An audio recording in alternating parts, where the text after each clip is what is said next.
여러분 안녕하십니까. 3월 22일 오후 김경국TV 시작하겠습니다. 개혁신당 김종인 공관위원장이 당무에서 손을 뗐습니다. 조국혁신당 조국 대표의 딸 조민 씨는 입시 비리 판결에서 유죄 선고를 받았습니다. 온 가족이 내로남불 시비에 휘말렸던 조국 가족이 또 다른 기록을 세운 것 같습니다.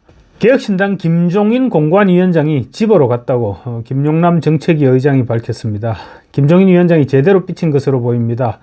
김종인 위원장은 지난 20일 비례대표 순번 발표 이후 김철근 사무총장과 충돌하면서 인간적인 모멸감을 느꼈던 것으로 전해지고 있습니다.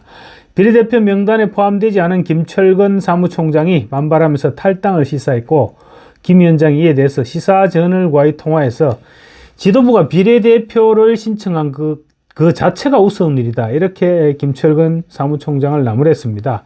그러면서 어느 당이고 사무총장이 비례대표에 나오는 경우가 어디 있나 라면서 상식적으로 말도 안 되는 얘기다, 이렇게 일축했던 것이죠.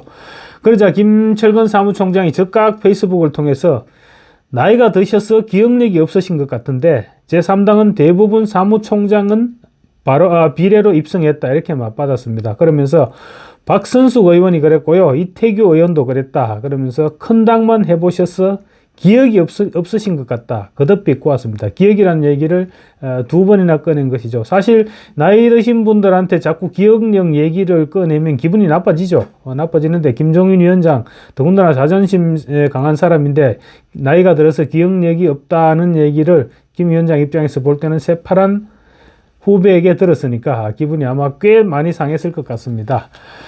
근데 김철근 사무총장이 큰 당 얘기를 했던 것은 김 위원장이 2016년 20대 총선 당시 그때 더불어민주당 그때는 비상대책위원장이 아니고 비상대책위원회 대표라고 불렀습니다. 김종인 위원장이 격을 높였던 것이죠.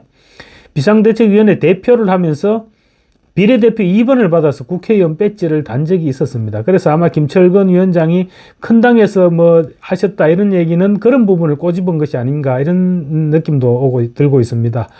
어쨌거나 김철근 사무총장으로부터 나이가 드셔서 기억력이 없으신 것 같다라는 말을 들은 김 위원장은 엄청난 쇼크에 빠졌고 결국 당을 떠나게 되었다는 것이 개혁신당 주변에서 흘러나오는 얘기입니다. 어떻게 보면 김 위원장은 이번 개혁신당 참여가 마지막 정치 일정이었을 것입니다. 그런데 들어올 때의 기억과는 달리 막상 와서 보니 당이 제대로 굴러가지 않았고, 그래서 떠날 타이밍을 찾고 있었는데 김철근 사무총장이 빌미를 제공했다는 것이, 그렇게 보는 것이 맞을 수도 있을 것 같습니다. 사람 누구나 마무리는 깨끗하게 잘하고 싶죠. 김종인 위원장 입장에서도 마지막 정치 일정인데 좀 모양새 있게 당을 어느 정도 안착을 시키고 그렇게 떠나고 싶었을 텐데 막상 들어와서 보니 당은 그렇게 당 사정이 녹록지 않았고 아마 썩 움직이기가 썩 마음에 들지는 않았을 것입니다. 김종인 위원장 지난 4일 인재영입 1호 김범준 박사를 소개하면서 기자들과 만나서 그런 이야기를 했었습니다. 개혁신당이 그동안 이준석 대표를 중심으로 많은 사람들이 모여 있을 줄 알고 왔다. 그런데 막상 와보니까 그렇게 인적 자원이 충분하지 않더라라고 토로했습니다. 그 후 이제 공천 작업이 시작됐는데 뜻대로 되지 않았죠. 인력 자원이 워낙 부족하다 보니까 뜻대로 될 수가 없었을 것입니다. 그리고 지역구 출마 의원 중에는 지금 단 한 사람도 당선 가능성이 보이지 않고 있습니다. 또 설상가상으로 비례대표 정당 지지율에서도 지금 1, 2%에 머물고 있습니다. 개혁신당은. 그래서 자칫하면 단 한 사람도 당선시키지 못할 그런 위기에 처해 있었던 것입니다. 김종인 위원장 정치 인생 마지막이 제대로 꼬여가고 있었던 셈입니다. 그래서 나름대로 자기는 김 위원장 입장에서는 나름대로 구원투수로서 지금까지 거의 전성을 기록해왔다, 이렇게 자부해왔을 텐데 그런 김 위원장에게 개혁신당이 이런 충격적일 수밖에 없었을 것입니다. 또 아마 일도 크게 손에 안 잡혔겠죠. 내가 이런 정당에 뭐하러 지금 이렇게 되지도 않을 정당에 열심히 하느냐, 이런 생각도 들었을 법도 하고요. 어쨌든 개혁신당 지도부와도 그러다 보니까 손발이 잘 안 맞았던 게 아니냐, 이런 추론도 할 수 있을 것 같습니다.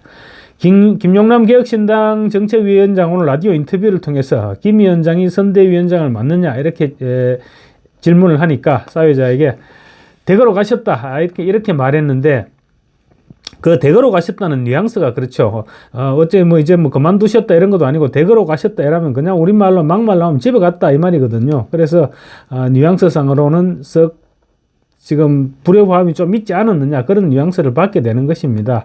물론 이제 김용남 정책위원장 같은 경우 이제 비례대표를 노렸는데 김 위원장으로부터 퇴짜를 맞았던 것이죠. 그래서 기분이 좋았을 리는 없겠지만 어쨌든 당의 최고 어른이었던 김 위원장에 대해서 댁으로 가셨다, 집에 갔다 이렇게 표현한 것은 그동안의 불만을 터뜨렸다, 이렇게 받아들일 수 있을 것 같습니다. 실제로 개혁신당은 이날 총괄선대위원장은 비례대표 후보 1번과 2번에 배치된 이주영 전 순천향대 천안병원 소아응급학과 교수와 그리고 천하람 변호사가 맡고, 이준석 대표는 상임선대위원장으로서 선거운동을 지원한다, 이렇게 발표했습니다. 경기도 화성에 출마한 이준석 대표가 자기 앞가림도 못하는 상황에서 지금 선거운동 지원이고 뭐고 지금 할 게 있을까 싶기는 합니다. 어쨌든 김종인 위원장이 빠져나가면서 개혁신당은 사실상 지금 파장 상태로 접어드는 것이 아니냐, 이런 분위기가 느껴지고 있습니다. 이준석 대표는 어려울 때마다 조언을 구했던 김종인 위원장이 떠나면서 다시 홀로 서기를 해야 될 형편에 처해 있는데, 뭐 홀로 서기고 뭐고 생각할 겨를이 있을까 모르겠습니다. 이번 선거가 끝나면 개혁신당 사실상 해체될 터이고, 아닙니다. 6억 6천만 원이 있기 때문에 아마 당분간은 버텨야 될 것 같습니다. 어쨌거나 이준석 대표 정치 인생에 지금 최대 고비가 닥친 것은 분명해 보입니다. 조민 씨 얘기 좀 말씀드리겠습니다. 조국 대표의 딸 조민 씨가 입시 비리 혐의로 1심에서 벌금형의 유죄 판결을 받았습니다. 서울중앙지법은 오늘 허위 작성 공문서 행사, 업무방해, 위계 공무 집행방해 혐의로 기소된 조민 씨에게 벌금 1,000만 원을 선고했습니다. 검찰은 징역 1년에 집행유예 3년을 구형했었습니다. 조민 씨는 어머니 정경심 전 동양대 교수와 함께 2014년 6월 10일 부산대 의학전문대학원에 허위로 작성한 입학원서와 자기소개서, 그리고 위조된 동양대 총장 표창장을 제출해서 입학 사정 업무를 방해한 혐의로 불구속 기소됐습니다. 또 한 해 전인 2013년 6월 17일에는 아버지 조국 씨 그리고 어머니 정경심 씨와 함께 서울대 의전원에 허위로 작성된 자기소개서와 서울대 법대 공익인권법센터장 명의의 인턴십 확인서, 그리고 동양대 총장 표창장 등 위조된 증빙 서류를 제출한 혐의도 받았습니다. 아버지인 조국, 어머니인 정경심 전 교수에 이어 딸 조민 씨까지 입시 비리로 유죄를 선고받는 그런 기록을 세운 것입니다. 특히 재판부의 유죄 이유가 충격적입니다. 재판부는 공소 사실을 모두 유죄로 인정한다. 1년의 입시 비리 범행은 국민의 불신을 이야기하고 공정한 경쟁을 위해 오랜 기간 노력한 대다수 사람에게 허탈과 좌절감을 주는 행위로 비난 가능성이 크다라면서 유죄 이유를 밝혔습니다. 재판부는 다만 의학전문대학원 지원 당시 허위 내용 기재를 인식했지만 변조, 위조 등 구체적인 과정에는 관여하지 않아 이 부분이 공소사실에 포함되지 않은 점, 또 일부 체험활동은 수행한 점, 수사 초기에는 범행을 부인했으나 지금은 모두 인정하고 입학 관련 소송을 취하했으며 형사처벌 전력이 없는 점 등을 고려했다고 판시했습니다. 이들 혐의의 공범인 정 전 교수는 대법원에서 이미 유죄 확정 판결을 받았습니다. 그리고 아버지 조 대표도 2심에서 유죄를 선고받고 지금 상고심이 진행 중이죠. 그런데 조 대표의 아들 조원 씨의 대학원 입시 비리 혐의 역시 아직도 남아있는 상태입니다. 공범인 조 대표의 사건이 확정되지 않아서 지금 공소시효가 정지된 상태인데, 경우에 따라서 온 가족이 입시 비리로 유죄를 받게 되는 초유의 사태가 발생할 가능성이 높아지고 있습니다. 상황이 이런데도 조국은 지금 뻔뻔스럽게 정당을 창당했고, 또 지지율이 올라가자 대통령을 탄핵하겠다, 한동훈 비대위원장에 대한 특검을 추진하겠다, 이렇게 얘기하면서 자신과 가족들의 수사에 대한 복수, 수사에 대한 한풀이를 다짐하고 있습니다. 이런 조국이 배지를 달게 되면 나라가 얼마나 더 시끄러워질까, 이렇게 걱정하는 사람들이 점차 늘어나고 있는 것입니다. 감사합니다.